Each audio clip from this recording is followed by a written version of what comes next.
What is a really great bait to throw on these beautiful fall afternoons that we're having right now? Beautiful fall afternoons, little cloud cover, cool weather at night. Bait we throw a lot early in the morning, but it's dynamite in the afternoons in the fall. What in the world am I thinking about?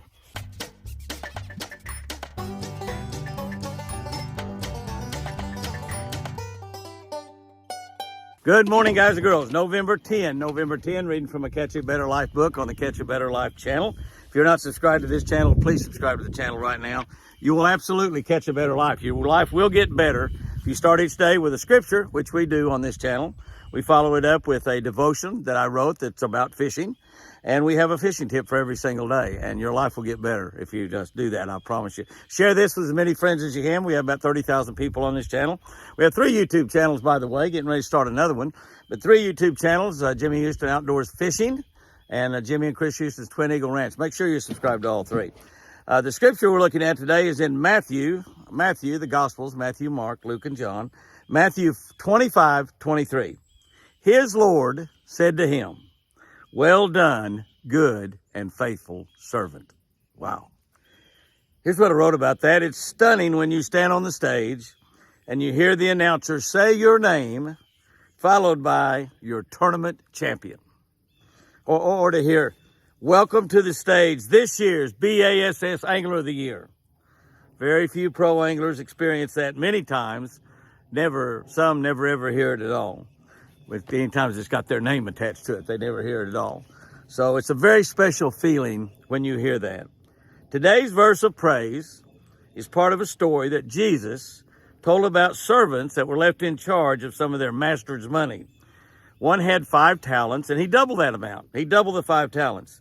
The master was elated, and he put him in charge of a whole lot more.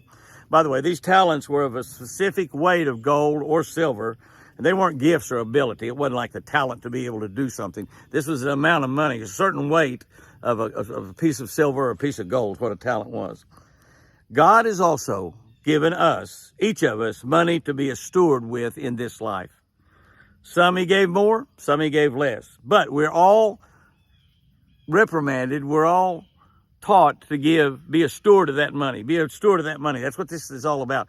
The master was giving his servants money, and they need to be a good steward of that money. One doubled the amount of money that his master gave him.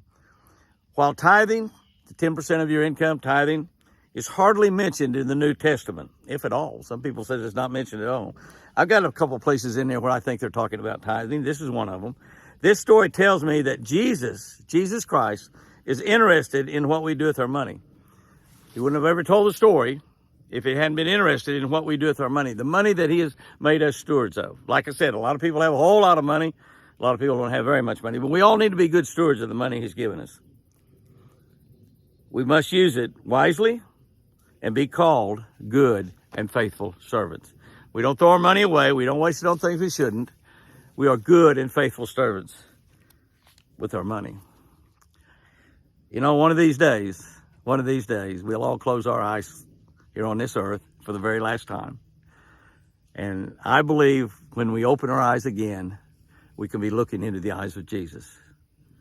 And wouldn't it be something to hear Jesus himself say, with those piercing, loving eyes, look at you in the eye and say, "Well done, good and faithful servant." Oh, I've had dreams about that moment. I really have. Here's our tip for today.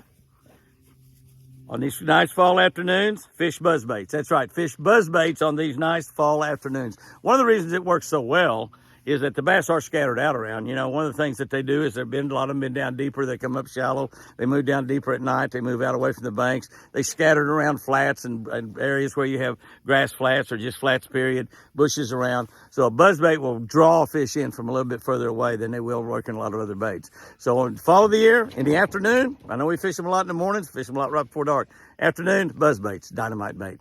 Guys and girls, fish lucky. And remember, I sure do love you.